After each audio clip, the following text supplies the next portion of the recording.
Yeah, yeah.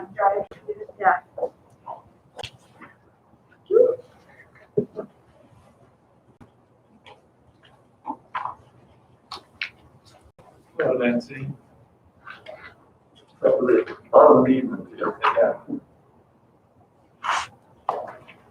Oh, sorry. Got 1 minute.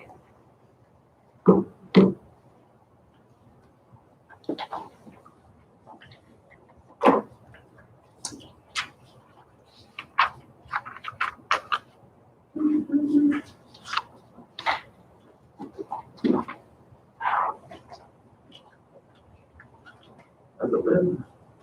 How long has it been? Does it feel longer? How long has it been to you? A long? Since I was here? Yep. Fair enough. Yeah, yeah.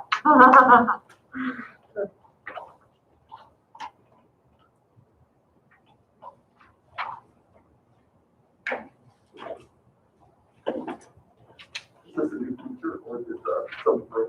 Yeah, no, that must be a new feature just for you. Yeah. And be careful with all these levers, because more than once I've been sitting on, all of a sudden it's gone down, it's gone back. As long as it doesn't have a new job. Yeah. Okay, yeah, Nancy's a few minutes late. So we shall go ahead and call meeting to order. Everyone would please rise for the Pledge of Allegiance and moment of silence. I pledge allegiance to the flag of the United States of America and to the republic for which it stands, one nation, under God, indivisible, with liberty and justice for all.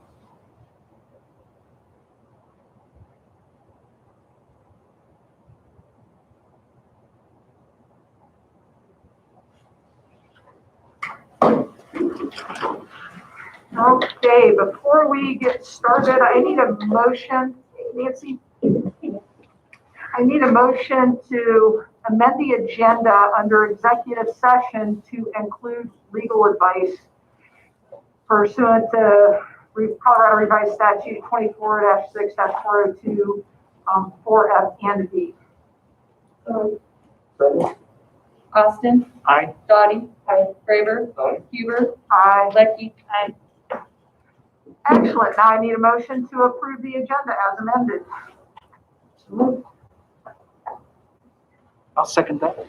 Austin? Aye. Dottie? Aye. Graver? Aye. Huber? Aye. Lecky? Aye. Okay, we've got the board action items, which is the fiscal year 2020 audit with Tom Sestero of Holstein and Company. Welcome. Thank you. All right. As you know, Tom's been doing this for us for a long time, and we appreciate him doing it in a little different format this year and being flexible. Most of their work was done back in early September, and then got some things finalized up here in the last few weeks. So I'll let him get into talking about the audit, but we're just, we appreciate the work of Tom and his crew. So Tom, take it away. Thank you very much, Brian, and thanks for accommodating this way. Just as, with the times, it's nice to be able to present this way and still be able to get the information you need out to everybody. So fantastic. Brian, I believe, passed out just a summary of my presentation, so I'm going to kind of walk down through that. But of course, if you have any questions, let me know. You may have to ask them twice because the audio is a little bit of a challenge there, but we'll do the best we can. Well, first of all, we were on site. My staff was on site for about 4 days, starting with control testing done the early part of July. We designed our audit plan based on our understanding of controls and the test results, the control test results. We have had no deficiencies in internal controls that we have to report back to you this year. And we found that the overall financial condition of the district is strong, and the financial statements are presented fairly in all material respects. So we issued an unmodified or clean opinion, exactly what you're looking for. For those of you that have heard my presentation before, I always want to talk about the distinction between government-wide and fund financial statements. You really have two different presentations within the statements. The fund statements reflect how the district keeps its books on a day-to-day basis, adopted budgets and monthly financial reports that are provided to the board are based on that fund presentation. The government-wide statements combine all the funds together into a single presentation and report them on the accrual basis. The government-wide financial statements include capital assets, debt, and other long-term liabilities that are not included in funds. So that becomes important as we look at number 3, the statement of net position. The statement of net position is a government-wide financial statement. It's essentially the balance sheet for all the funds of the district together. And I'm going to highlight a few things for you. Overall for the district, cash and investments up 1.3 million, or about 12%. Other assets were up about 25%. Most of that other asset increase made up of receivables being up about 282,000, mostly related to receivables for grants and in some tax, but mostly in the grant side. Liability, we're down about 6.6 million. And this again is where that distinction comes into play between government-wide and fund financial statements. Most of that decrease is due to pension liabilities being down really about that amount, about 6.6 million. And the pension liabilities you're reporting are your proportionate share of PARA's unfunded liability. So you've been required to report that way, report that unfunded liability, your share of it, about the last 7-8 years, something like that. So we've seen that decrease again this year. I think it's likely to increase next year because due to COVID, the state was not able to make their big contribution to the plan their payment to the plan that they've done over the last 2 years. So you'll probably see that increase next year, I would guess. And then finally, overall net position up about 6.7 million.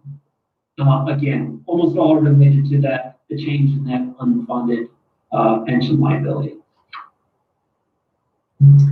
Looking at number 4, the general fund. So again, getting into more familiar territory here. This is the main operating fund of the district. And one thing I like to point out, kind of look at the ratios this year compared to last year. Basically, your unassigned fund balance, just based on the NEMO fund balance, not restricted or set aside for a particular purpose. Your unassigned fund balance would cover about 113 days worth of your expenditures this year, really about the same as it was last year, just a few days difference there. But really a strong position to be in as a school district. Long-term debt, you can see the changes in long-term debt. The largest line is your certificates of participation. That's essentially the debt that's funded now through sales tax, and that replaced your general obligation debt a couple of years ago. And really, all of your debt was just paid in accordance with debt service requirements, so nothing unusual there. Finally, number 6, still looking at non-financial statement. I'll highlight a few of the changes this year to last.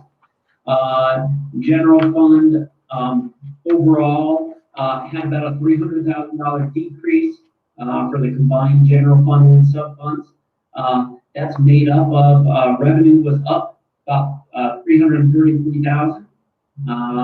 Taxes, of that, taxes were up 662,000. Other local revenues down about 120,000.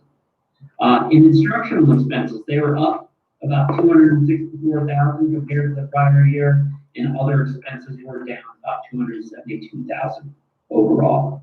No other great swings in other funds. I guess the main thing I'd highlight is that we see the people activity fund listed, and there was an adjustment as a new accounting standard was adopted this year. So what had been in your agency fund moved into that pupil activity fund. So it's reported as a governmental fund now, whereas where it was an agency fund last year.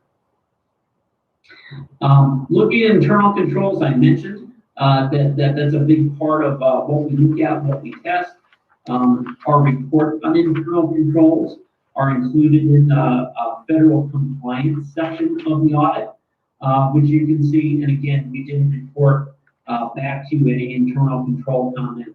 So a clean report as far as that goes. And with federal awards, speaking of those, that's also included in the federal compliance section, as you might guess. And again, the clean report there, for quite some time, we reported really pretty much solely on food service, because that's their most significant federal program. You guys really are right at the low end of requiring that type of audit. So where you land is we often are auditing the food service grant money there. But the audit went, in spite of the complications with COVID, we were able to get folks in. And I know that Brian and his staff, they were very helpful throughout the process, but also careful to make sure that we were scrubbing as few terms as possible, and kind of keeping on top of the district's policy from what we saw there. So we really appreciate that, because we're bouncing around to different clients and trying to keep our terms to ourselves too. So, but thank you again for having us, and for really Brian and his staff and their preparation for the audit. It went very smooth once again. But happy to answer any questions y'all might have about the audit, or the process, or what have you. Any questions? It seems pretty seamless to me. Does anyone have any questions on it? Brian, can you repeat that? Because I'm not hearing it from the background. Oh. I will. There was just another request for questions to see if there are any other inquiries. All right, very good. Well, hearing that, I want to thank you, and thank you, Brian, for you and your staff's hard work on this. It was pretty much what we expected, but it's always nice to hear it from an outside auditing agency. So thank you so much. Thanks, Thank Matt. you very much. Tom, just a comment. Well, first, thanks again. Thanks for your work and help.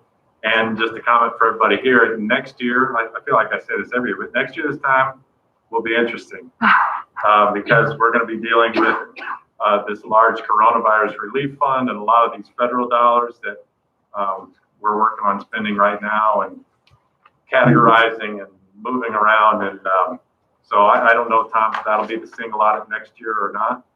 But Almost certainly. yeah. So because it's sitting in your deferred revenue right now. I think you've got the CRF money. You'll have the ESSER money too. So yeah, I expect we'll see some changes in the what's included in the single audit for next year.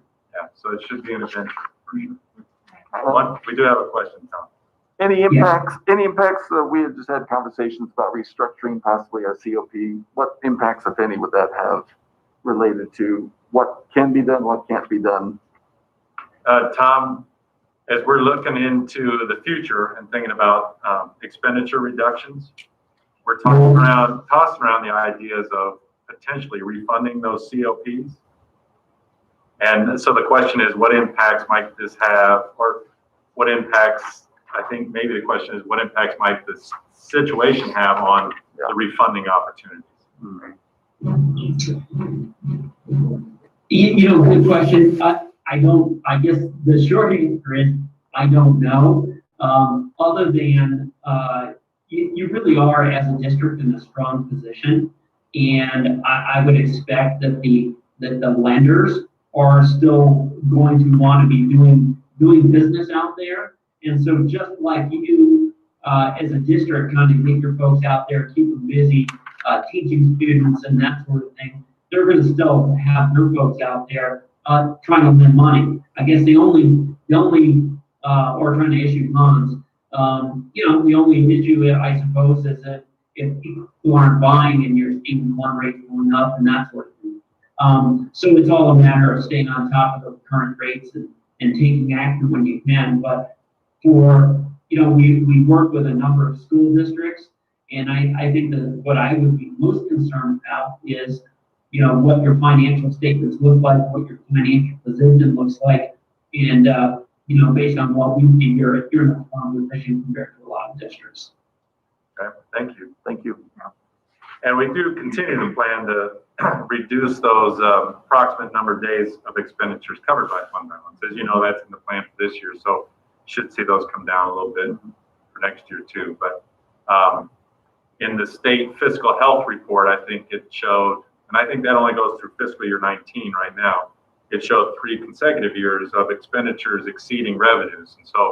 And that's been planned, but that's also starting to attract a little attention, right? It gets the little red box around it.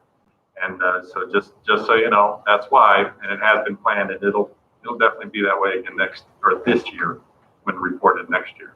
Thank you. I'm curious about that. Any other questions for Tom? All right, I will make sure you have not only the digital copy of the audit, but Tom, as far as getting bound copies, are you guys even doing bound copies right now? Or how does that look? Absolutely. I sent those off to my staff today to get bound, and we'll just email them out to you. Okay. Just get them with a little bit of Lysol and stick them in the mail. Sounds good. All right. Okay, that being said and done, I need a motion to accept